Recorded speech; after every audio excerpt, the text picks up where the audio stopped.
life can hit like a sledgehammer. But guess what? We hit back harder. Welcome to Affirm That Sh. Somehow, I thrive. I'm Jennifer Rogers, your no BS guide to turning life's toughest moments into badass victories. Ready to flip the script? Let's affirm that life can be a bitch, but somehow we thrive.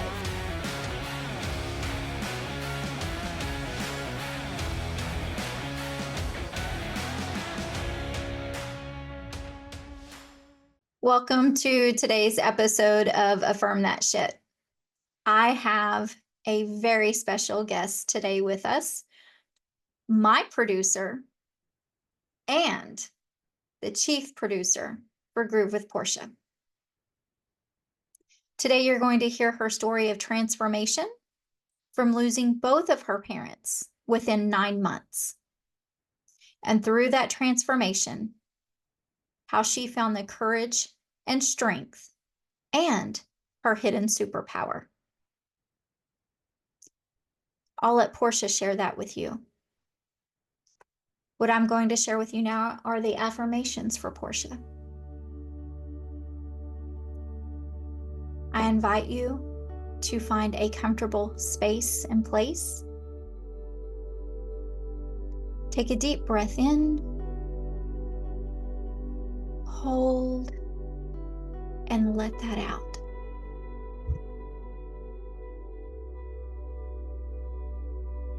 I embrace the journey of transformation through grief, and I honor my feelings of growth. I embrace the journey of transformation through grief, and I honor my feelings of growth. I embrace the journey of transformation through grief, and I honor my feelings of growth. I choose to be an active participant in my grief, integrating my experiences to find grace and healing. I choose to be an active participant in my grief, integrating my experiences to find grace and healing. I choose to be an active participant in my grief, integrating my experiences to find grace and healing. I trust my ability to guide and support others. I trust my ability to guide and support others. I trust my ability to guide and support others. Stay with us. After this break, we'll meet Portia. Imagine a space where you let go, where the clamor of the world quiets and you meet your truest self. At Yu-Gi-Oh!, through sound vibrations, Reiki, and the wisdom of tarot, we help you release what no longer serves you, align with your energy, and renew your spirit. Begin your journey back to yourself today.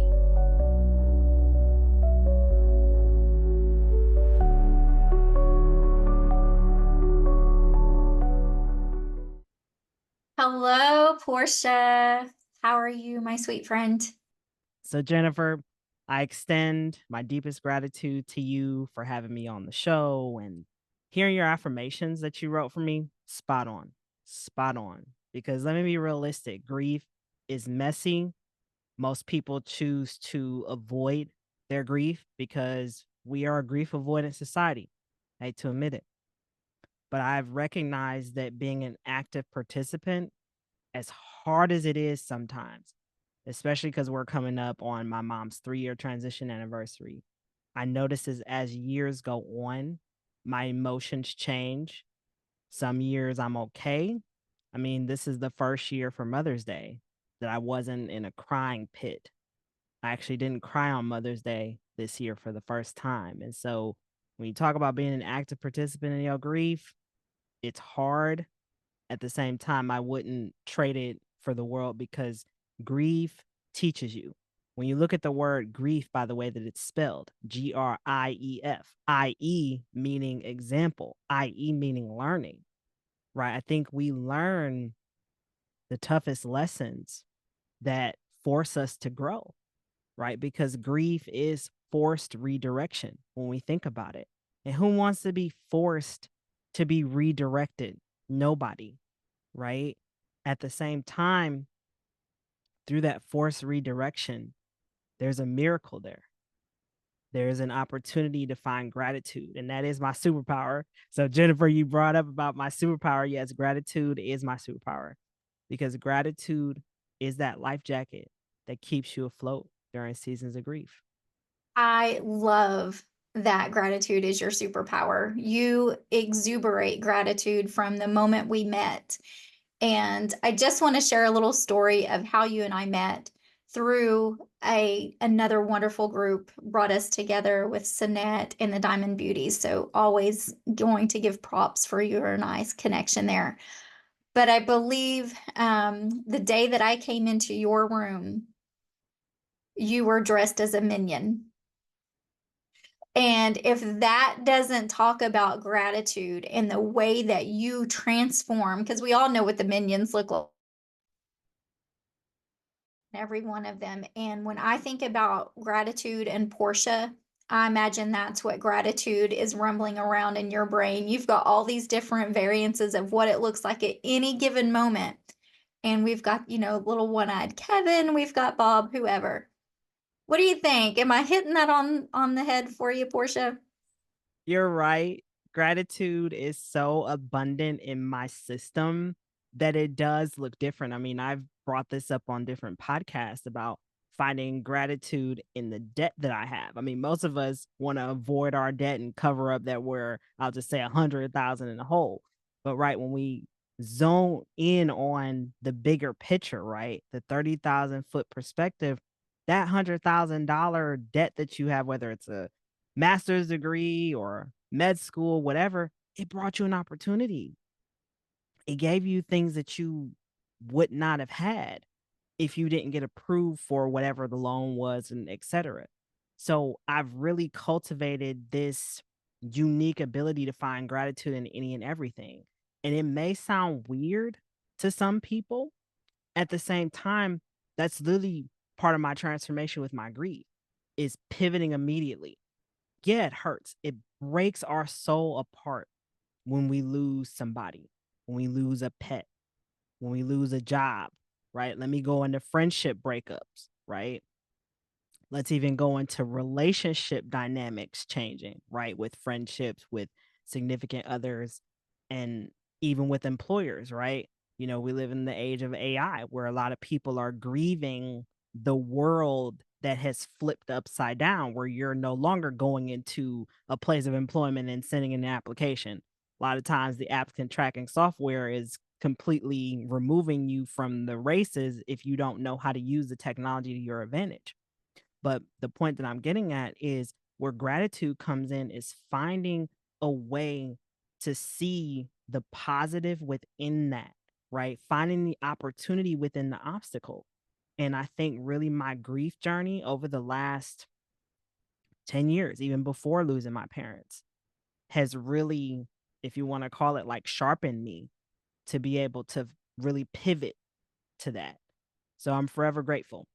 Even though sometimes it's hard, I have to admit, sometimes even my gratitude practice, which I do every day, I may not write it down every day in my gratitude journal, but before I speak to anybody or do any work, I say what I'm grateful for the conversation I had, whether it's with you, Jennifer, or somebody else in Diamond Beauties, or the letter in the mail that I got, or going to the store and finding my hiking boots on sale, whatever it might be. And then I do the same thing when I lay my head down at night.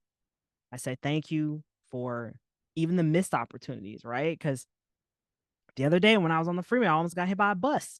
And I'm grateful that that bus didn't crash me over into the ravine of the freeway, right? And so my system is so conditioned now to pivot right to the gratitude, no matter what is going on in my life.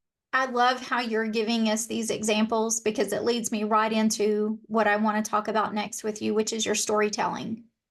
Because you've taken real life situations we've all gone through. We've all, nearly been sideswiped just trying to change lanes or coming out of a parking lot. And you turn that into a beautiful story and you craft that. And you do that on so many different levels, whether it's through podcasting, whether it was through your TV production, whether it is through leading grief groups.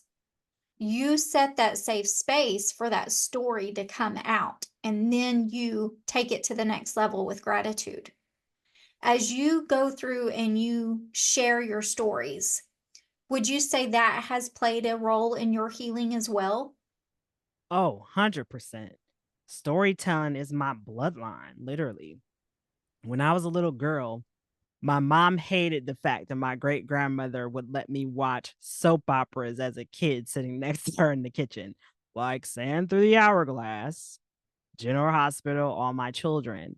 And I was fascinated by the interconnectedness of all of the characters in the soap operas because you've got the boss whose daughter is the robber of the house around the corner, who's the sheriff deputy's cousin, all the interconnected things, right? And I was fascinated by that level of storytelling young, right? And when I think about now, as a storyteller, I didn't believe in my story at first for a little while, Jennifer. Full transparency, because I say now the worst part of you is the best part of you, but I always hid the worst part of me, right? We all do.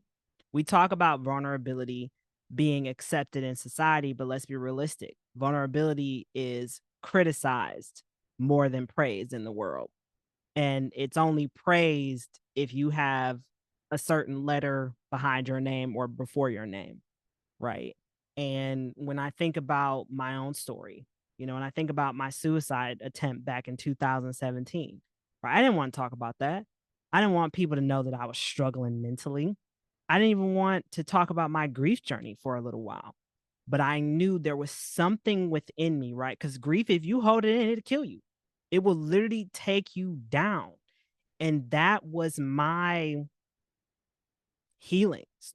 Really starting to integrate my grief into my everyday was talking about my mom, sharing about the anger, sharing about the isolation, talking about the breakdown of the family, the nucleus family when the matriarch dies, talking about a strange relationship that I've had with my father ever since I was little, right? And the sorrow that sometimes I still carry when I see during certain times of the year the father daughter dance, something I never got to do with my dad.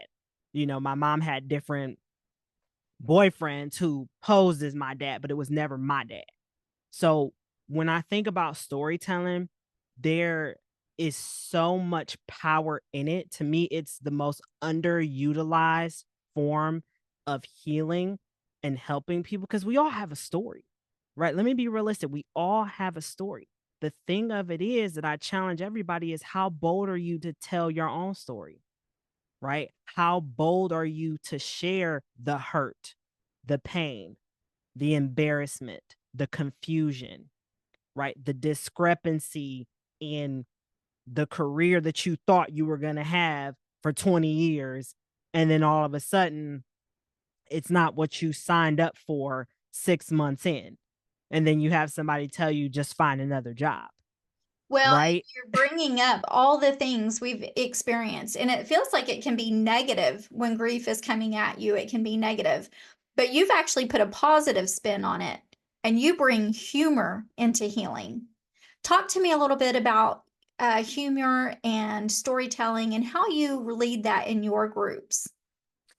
I have to be careful a little bit with my humor in my groups, but it works, right? And what I love about humor is laughter is seriously the best medicine because I know when I was really heavy in my grief, laughter was to me like, oh, I'm holding this fart in because I feel guilty. Ignore the little emojis that are coming up. My computer has a mind of its own. Back to the show. Uh, I know for me, laughter was a no-no. When my mom died, I couldn't even picture cracking a smile on my face. even though when I made the post on my Facebook about her transition, I mentioned the snot being so thick of the tears, falling down my face that I could tow my own car. Right? We can all relate to that ugly cry, right? The snot is coming out. You can't breathe. You need that little thing that they use for babies to suck the snot out, and you need Kleenex to not only clean your eyes but your nose, and then sometimes it goes into your mouth, and you got makeup on, you start to look like the Grudge 2.0. I mean, just I can go on the whole tangent about it, but you see the descriptive way of integrating what people know, right? Because even when I think about the day of my mom's transition, right, there was humor in that day. When I went to the bathroom around the corner from where her room was, somebody drew a picture of a little sad caricature with a small mirror trying to use the bathroom above the toilet in the hospital. I mean, what were the odds that I would remember that? Right? I mean, hey, no pun intended. I'm sorry that got the short end of the stick, but it made me laugh for the day, right? It drew in some humor during the most hurtful time of my life. So to go back to your question about how do I really integrate humor into my grief groups, I meet my participants where they're at. I listen to what they say about their loved ones. Like I had one participant, their daughter died from suicide, and they talked about how their daughter had a unique odor. And I said, well, when you decide to create a product, maybe you can have a cologne with your daughter's name. I'll just say Susan. You can call it the Susan Sunshine, right? But y'all know that Susan Sunshine, when Susan was here, wasn't the greatest smell. It smelled like a little bit of a porta potty mixed with, some other chemicals that we're not going to name today on the show. So you get where I'm going is I meet them where they are. Right. And I think I'm an even combination of both my parents. My mom had more of the very quick, brutal humor, where my dad had the dad joke humor 2.0. So I'm a mixture of both of them. So I really play around with wording and play with the energy that's before me. And I want to tell you thank you for that, because so many times when we're going through grief, we feel guilty for laughing. We feel guilty for carrying on. We feel guilty for, oh my gosh, it's been 1 month, it's been 6 months. Like you said, here comes Mother's Day, here comes Father's Day, it's their birthday. For whatever reason, we've tacked on this feeling of guilt when we're already going through so much, and it just buries us. And I love that you're meeting everyone where they are, because it's important to recognize, does Jennifer need that humor in this stage of her journey, or does she need that shoulder to cry on and say, it's okay. It's okay that, the birthday was hard. Or I'm here to celebrate with you, Portia. You didn't cry on Mother's Day this year. It doesn't mean you love your mother any less. It just means that, hey, this is a first for me, and this too feels good. Yeah. Tell me your mom and dad's name. Who are My we mom's talking about today? Yeah, my mom's name is Shay. Those of y'all who know her as Shay. Then my dad's name is Charles. He went by Chucky. A lot of people called him Chucky, or my mom, when she was mad at him, Charlie B. Charlie B. And both of them were unique in their own right. My mom, she was the life of the party when she was here. Everybody knew, especially when my mom had her favorite spirits of the evening. You could tell when my mom was present because you would hear lots of, I would say, unique calls. So, and then with my dad had his sad humor, of course. I always remember, I'm gonna hit you with 2x4. Let me get you with 2x4. You know, my dad just, but both of them, I miss them to pieces. Mostly I feel like I get more signs from my mom than my dad. I will get things from him from time to time, but for the most part, my mom was my solid rock. She was my person. I'd give anything to just be able to hug her, and like the other day I saw a butterfly in the backyard and I said, wow, like, but cause I just know, right, that this is her communicating with me. The numbers that I see at times that I've gone to different events, even before we did this interview, I was on a Zoom call with someone whose loved one had the same birthday as my mom, and their name also started with the letter S. And so it was just, even on that call, I found myself fighting back the tears because I said, wow, what are the odds that this would transpire just divinely? So both my parents, yeah, I just hope they're proud of what I'm doing. I know I'll see both of them again, and trust and believe me, it's not easy. Right? I know a lot of people see me smile. I'm going to Yeah. pause you right there because I want you to reframe the sentence for me. Sure. You said, I just hope they're proud. I want you to take out just hope and change it with I know. Yeah, I know they are. I know. And I have to be realistic. Sometimes I'm hard on myself Mm, because I think we all do it, right? right. Like I'm hard on myself because I want them to be proud of what I'm doing. And so it's almost kind of like reverse. You diminish it with the hopes of the greater, right? And so yeah. And it's still that physical here missing them. Mhm. But you talked about the signs that you get, the butterfly. You and I have talked about the cardinals before and seeing them and what they mean to you, and definitely numbers. Numbers I know are extremely special for you. But for those of us, we may have other signs.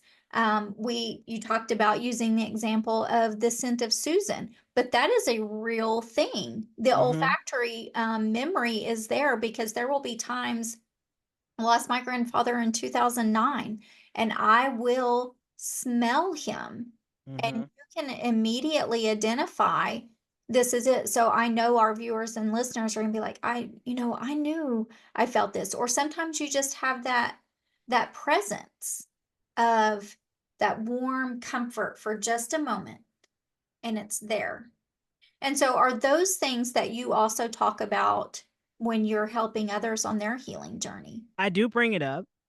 A lot of times, Jennifer, what I do is I grant people permission to grieve in my space because a lot of times people want somebody to listen. They don't want somebody to reply. They want you to listen. They want to talk about their person. They don't want to hear you say you understand where they've been at.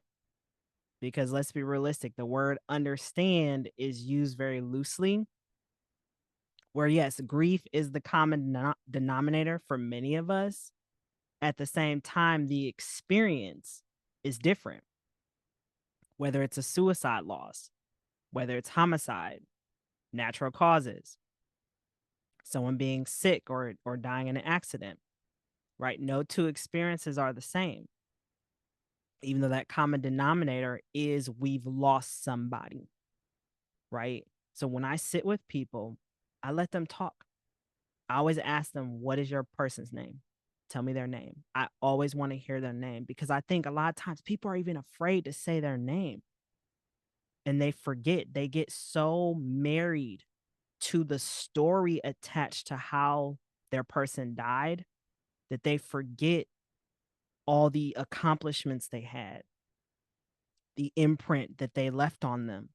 Do you think that it's that they forgot, or do you think that it, on some level, it is, I don't want to cause them pain? So for me and you, I'm like, I don't want to bring up Shay because I don't want Portia to feel bad. I don't want Portia to cry. So I'm just not going to mention anything about her parents at all, when really it's the opposite. We Mm-hmm. want you to ask. We want you, tell me that dad joke that your dad carried around in his pocket that he was going to tell you every damn time he saw you. And I think to your point, Jennifer, what I find is a lot of people are afraid to say the wrong thing. And then let's be realistic. Again, the common denominator is loss. The common denominator is that grief. And so with that, it's hard for the other people who knew that same person to support you because their grief looks different than yours. Even though we've lost the same person, the relationship is different, right? And their relationship with the person who transitioned is not the same as the relationship they have with you. And that's why I think a lot of times grief is so personal, because there is this thought pattern, at least for me, that I had with my own family, that the same grandfather love that my mom had, it would be transcended down to me. But I see that over time, that my family, that was the breakdown. My mom was the matriarch. And so once she transitioned, that nucleus family went along with it. And sometimes it's very hard for me to digest. At the same time, here's the gratitude. I'm grateful for the amount of soul family that I've acquired and adopted over the last couple of years, even before my mom transitioned, right? These are people who I can lean on, who are not going to try to fix me, who are going to let me talk about Shay, let me talk about Charles, let me talk about the different milestones in my life that are happening without my parents being here, right? I think often about my wedding day, right? How neither one of my parents will be present to walk me down the aisle, right? And that's an anticipated grief, right? At the same time, I'm keeping myself in a space of gratitude for the people who are still here, for the people who can support me during that time. Because I know I'm not the first one. I know I'm not the only one. By the same token, it's still that personal impact on me, right? And I'm choosing, right? I think a lot of people forget the choice that you have in grief. You get to choose what your journey looks like. You can choose to stay in resentment, isolation, frustration, anger, right? You can choose that. Or you can also choose to open yourself up to something different. And that's what I did, because I see so many people become a product. They become addicted to their grief, right? So some people become workaholics. They become addicted to sex, drugs, other things, instead of learning to integrate their grief and not bury it, because that grief is that love, right? That grief is the reminder of the imprints that this person left on you. They left they left a mark on you, right? And are you going to choose to bury that, all the years of times with them, photos, videos, lessons, or are you going to choose to keep their memory alive and keep moving forward and learn to integrate it, and not continue the vicious cycle that I see over and over again with people who lose somebody? Portia, you make me think about things that I've heard before when we witness others go through a loss. And you will hear some people say, oh, well, they haven't cried at all. They're not crying. What is your take on whether or not someone should cry during their loss or their grief? Well, let's be realistic, Jennifer. Tears are not just water running down our eyes, right? Especially sometimes for men, right? Men are not as emotional as us as women. It's crazy that you bring this up, because I've had more men cry on my shoulder over the last couple of years when they've lost somebody than women, because I create that safe space for them to be vulnerable without judgment. But a lot of times those tears is yelling, punching things, full on rage. It's not always the water running down your eyes. And sometimes it's just you sitting in silence. I think tears are healthy. You need that. Because I know for me, when my mom transitioned initially, I was angry. I was angry. I could not cry at all.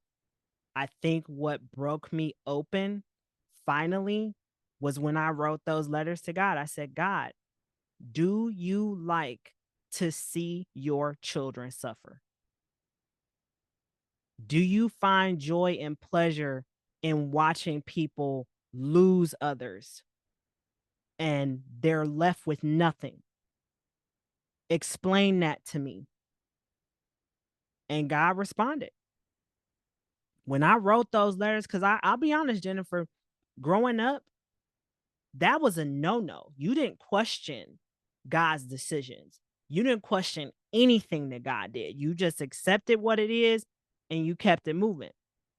But I said, no, I'm holding you accountable. Your shoulders are big enough to hold my concerns, my anger, my sadness. You've got enough. If you can hold this big, wide world with billions of people, you can hold time for me to answer me. And God did. But that's what broke me open, because I needed to let God know that I was not happy. I was upset. I resented him for a while. I said, let's go out in my front yard and have a WWE SmackDown match because I'm ready. You can bring all your whole army and I'll keep fighting and fighting. But I needed that. Letting that anger out through those letters is what started to help me integrate my grief, because I learned to really channel and transmute that anger into something creative. And I think a lot of times in our society, and I brought this up before, anger is frowned upon, especially if you're a woman. If you're a man, you can be angry all day. Use all types of fine uses, colorful keepsakes, if you catch my drift, all day. Women, we're judged when we're angry. At the same time, I believe that anger is one of the most powerful emotions that we have, that we can use to our advantage in so many different situations, especially using it for a creative outlet when you're grieving. I want to talk to you about creative outlets because you are a suicide attempt survivor. You lead suicide grief groups. You've had the transition of both parents. So you are the master level grief expert here. In many organizations or companies, when there is a loss, whether it's an employee or a family member, there's a small amount of bereavement leave, sometimes 3 to 5 days. That doesn't even touch where grief begins, because in that process, you're just in the shock stage, in the burial stage. If we're being really honest, a lot of times that grief starts to process after the service and after your support system has all left, and now you're home alone. I would love to hear your take on what a program in the workforce would look like for someone who's navigating grief. For one, leadership is not equipped to handle the emotions of employees. And as I brought up before, with AI changing the workforce, the human connection has dwindled significantly. And so I think what needs to happen with every company, just like how they have mental health first aid, I think a grief support team, a mobile grief support team, would be effective for corporate companies. Because when you lose an employee, let's say if you were friends with Dottie for 16 years and you come to work on a Tuesday and you find out that Dottie got hit by a car and died at the ER. And then your leadership tells you, oh, we just wanted to make this announcement and make it aware amongst all of you who know her. We have counselors on hand but go back to work as usual. No, no, no. Wrong approach. Because how do you expect to have a holistic team when we've seen Dottie for the last 16 years at work? We've interacted with her. We know her family. At every Christmas party, Dottie made the cheesecake that had peanut butter on top that everybody loved.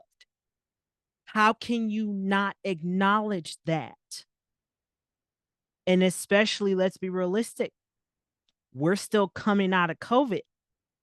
And a lot of people didn't get proper burial accommodations during that time. So we're dealing with the aftermath of that.